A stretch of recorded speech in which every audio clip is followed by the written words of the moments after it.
1d8?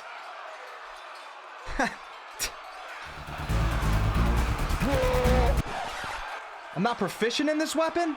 What? Attack rolls and damage rolls? What the hell is this?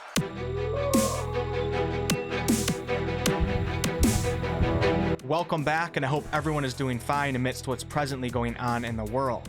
In today's video, we're going to talk about weapons in Baldur's Gate 3. Weapon proficiency, weapon properties, weapon damage, and a lot more, so you're going to want to stick around for the entire video. Now keep in mind, we haven't seen everything pertaining to weapons in Baldur's Gate 3 specifically, so we will be going off the gameplay that we have seen, as well as the 5e D&D player handbook. As time goes on, I'll be sure to update all of these videos, but I think it's fairly safe to assume that most, if not all, of the information in this video will be correct. Without further ado, let's talk weapons. Weapon proficiency. Your race and class choices in Baldur's Gate 3, as well as feats, will grant you proficiency in certain weapons. Having proficiency in a weapon means that you will be given a bonus when using that specific weapon or weapon type. This bonus will be a number that you will add to your attack rolls in combat, further increasing your chance of actually hitting your target. So when you enter combat and it is your turn, when you attack your opponent, the first thing that will be done via a behind-the-scenes instant computer calculation is your attack roll. Your attack roll will determine if you hit or miss your strike. If you are successful with your attack roll, which means you hit your target, then the game will do another behind-the-scenes instant calculation to determine the damage that you will deal, which is called your damage roll. If you have proficiency with the weapon you are using, when your attack roll is calculated, you will be able to add your proficiency bonus to that attack roll, further increasing your chance of successfully hitting your target. So how does the attack roll work? I won't get too much into details, for I want to focus on weapons in this video, but an attack roll in Baldur's Gate 3 will be a roll of a 20-sided dice. The results of that roll, after modifiers and proficiency bonuses are added, will then be put up against your opponent's armor class number. If you tie or exceed their armor class number, you will successfully hit your target, and a damage roll will then be conducted. If you roll less than their armor class, you flat out miss and have to wait for your next turn. This is why weapon proficiency is important to pay attention to, for using a weapon that you are proficient in will add to your overall success in the game. It's kind of like saying if every time you buy a lottery ticket, if you come into the store wearing a black hat, they give you 2 instead of 1. You can still fail, but your chance of success is higher. So you'll want to wear that black hat instead of a red hat. Not the best example ever, but it's always good to increase your chances of success. The two weapon categories for weapon proficiency are simple and martial. Most characters will have the proficiency in simple weapons. Simple weapons include clubs, maces, daggers, the types of weapons often found in the hands of commoners. Martial weapons include weapons such as swords, axes, polearms, weapons that typically require more specialized training to wield effectively. You will see that some classes offer weapon proficiency specifically labeled as simple and martial, meaning all of the weapons that fall into those categories you will be proficient in. And other classes will tell you specifically which weapons you will gain proficiency in. For example, selecting the rogue class will give you proficiency in simple weapons, and also hand crossbows, long swords, rapiers, and short swords. So you will gain proficiency in all of the simple weapons, but only certain types of martial weapons, the ones that we just mentioned. The main lesson from this is when choosing a race and class, look into which weapon proficiencies they will offer, and make sure that your preferred weapon type is included. Once you know that you are proficient in a certain type of weapon, and you start to use that weapon, you really don't have to think too much more about it. You're taking advantage of what the game is offering you. So right here we have a rapier, and underneath the type of weapon you may notice that it says melee. In Baldur's Gate 3, there will be two types of weapons, melee and ranged. Melee weapons are typically used to attack targets within 5 feet of you, while ranged weapons are used to attack a target at a distance. As you can see here, the rapier is labeled as melee, and this bow is labeled as ranged. Weapons will also have different properties associated with them, such as being a two-handed weapon or a thrown weapon, but we'll talk about weapon properties after we talk about the fun stuff, weapon damage. To someone not familiar with D&D, seeing this 1d8 piercing in the rapier's weapon description might make you say, what the hell is this? This is how much damage your weapon can potentially do. 1d8 means that you will roll one 8-sided dice. Well, technically in Baldur's Gate 3 you won't actually roll the dice, the computer will do that instant calculation, essentially doing the roll for you. So for 1d8, the computer will roll an 8-sided dice one time, which means your dice roll will get a minimum of 1 and a maximum of 8. And of course, don't forget to add in your ability modifier, and that is your damage roll. So if you are successful with the attack roll, meaning that you hit your target, then the damage roll will be calculated. Now there are ways and situations where your damage may be mitigated, etc., but we're just talking about the basics in this video. Now if we change weapons here and look at this dagger, it says 1d4. So the computer will be rolling one 4-sided dice for you to determine your damage with this specific weapon. If you're using a larger, more powerful weapon like this greatsword, it might say something like 2d6. That means that you're rolling two 6-sided dice and then adding them together and then adding your modifiers on top of that. It might sound confusing and seem like it's too much to think about when in combat in a video game, but really guys, a lot of the thinking goes on before the battle starts, and you're just making sure that you are prepared and offering your character the best chance of success with these instant behind the scenes dice rolls. When you're actually in combat, you're not doing every calculation in your head. While some people might be. Believe it or not, many other games use systems like this, where when you're in combat and you hit your enemy, a randomly generated number will determine if you are lucky and get a critical hit, or if you miss or do low damage, etc. Baldur's Gate 3 is just specifically following the rule set from the 5e Player's Handbook from Dungeons & Dragons and imitating the dice rolls. Now let's talk about your weapon's damage type. Back to the rapier here, you will notice that next to the 1d8, you see the word piercing.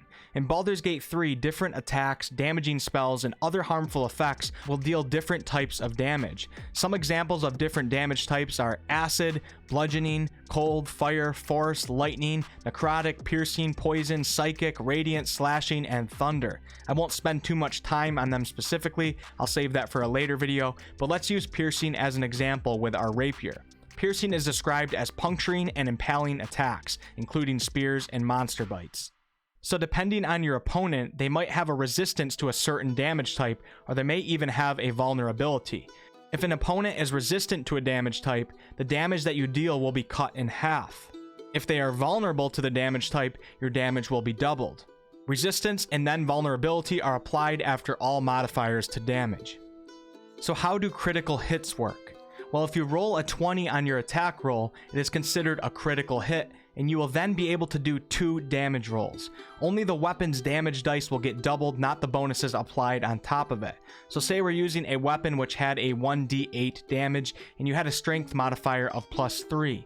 If we roll a 20 on the attack roll, granting us a critical hit, our rapier essentially turns into a 2d8 plus our strength modifier of 3. Hopefully that makes sense. So during the attack roll, if we don't roll a 20, we're doing 1d8 damage plus our strength modifier of 3. If we get lucky and get a 20 on the attack roll, we roll 2d8 plus our strength modifier of 3. You can do quite a lot more damage if you get that lucky 20. It's pretty sweet. Now let's talk about weapon properties. Many weapons in Baldur's Gate 3 will have a special property or properties related to their use. Let's go through them, starting with ammunition. If a weapon has the ammunition property, it means that you can only make a ranged attack with it if you have ammunition to fire from the weapon. Each time you attack with that weapon, you expend 1 piece of ammunition. If you use a weapon that has the ammunition property to make a melee attack, you treat the weapon as an improvised weapon, which we'll talk about soon. Finesse. If a weapon has the finesse property, when making an attack, you will use your choice of your strength or dexterity modifier for the attack and damage rolls. An example would be when using a scimitar, you can use your strength or dexterity for the modifier depending on which ability you have a higher ability score in. If you're a dexterity-based rogue, you might better benefit from using a dexterity modifier. If you're a strength-based barbarian, you might better benefit from using strength as your modifier. Heavy. If a weapon is labeled as heavy, small creatures will have disadvantage on attack rolls, so make sure that your race isn't too small if you plan on using heavy weapons. An example might be if gnome is a playable race, it might not be beneficial to use a halberd. Light. A light weapon is small and easy to handle, making it ideal when fighting with 2 weapons. These are great weapons to use when wanting to dual wield or while using another object in your offhand. Loading. When using a weapon with the loading property, you will only be able to fire 1 piece of ammunition from it per turn when you use an action, bonus action, or reaction to fire it. This is because of the time required to load it. Range. Weapons with the range property will typically have in parentheses 2 numbers, the weapon's normal range in feet and the weapon's long range. When you attack a target beyond the normal range and into the long range, you will receive disadvantage on attack rolls. You cannot attack a target beyond the long range length. Reach. Reach weapons will allow you to add 5 feet to your reach when you attack with it. Most melee weapons allow you to reach up to 5 feet. With the reach property, you could essentially now reach up to 10 feet. An example would be a lance or a pike. Special. Weapons with a special property have unusual rules governing their use, depending on that specific weapon. An example would be a net, which has its own set of special rules, and a lance, which when attacking a target within 5 feet of you, it will give you disadvantage. Thrown. If a weapon has the thrown property, you can throw the weapon to make a ranged attack. An example would be a spear or a hand axe. Both can be used as melee weapons, but also can be thrown. Two-handed. It's basically self-explanatory. These weapons require 2 hands when you attack with them. And last up is versatile weapons. These weapons can be used as either a one-handed or two-handed weapon. An example here in the actual game is this quarterstaff. You will deal different damage depending on how you wield it. The last 2 things we will talk about in today's video are silvered weapons and improvised weapons. If they include silver weapons in Baldur's Gate 3, some monsters will have immunity or resistance to non-magical weapons, so to counter this, your non-magical weapon can be coated in silver, which will most likely cost you some coin. You Witcher lovers will probably not hesitate to have this done, and I don't blame you. Improvised weapons will be used when you don't have a weapon to attack with, so you improvise. This may be broken glass, a table leg, frying pan, or even a dead goblin. Oftentimes, an improvised weapon is treated like an actual weapon. For example, a table leg would be akin to a club, and if your character has proficiency in simple weapons, this will carry over to the table leg. An object that bears no resemblance to a weapon will deal 1d4 damage, which is rolling a 4-sided dice 1 time. This goes for if you use it as a melee weapon or a ranged weapon. I thought I actually heard during the gameplay reveal that we will be able to throw characters, which if true, will most certainly offer some unique and memorable experiences. So that's the basics for how weapons and weapon damage will work in Baldur's Gate 3. There's still a lot to talk about, but hopefully this video at least gets you acclimated to what's going on. If anyone wants to add to any of this, feel free to do so below in the comments. We are all one community sharing the love and passion for an amazing upcoming game. Thanks so much for watching, guys. If you guys enjoyed the video, please like, comment, and subscribe. I really appreciate it. It's a huge help to my videos. I do all sorts of content on this channel, ranging from comedy videos to live streams to game reviews to product reviews, etc. I would love to see some of you guys on a future video. Much more Baldur's Gate 3 content on the way. Until next time.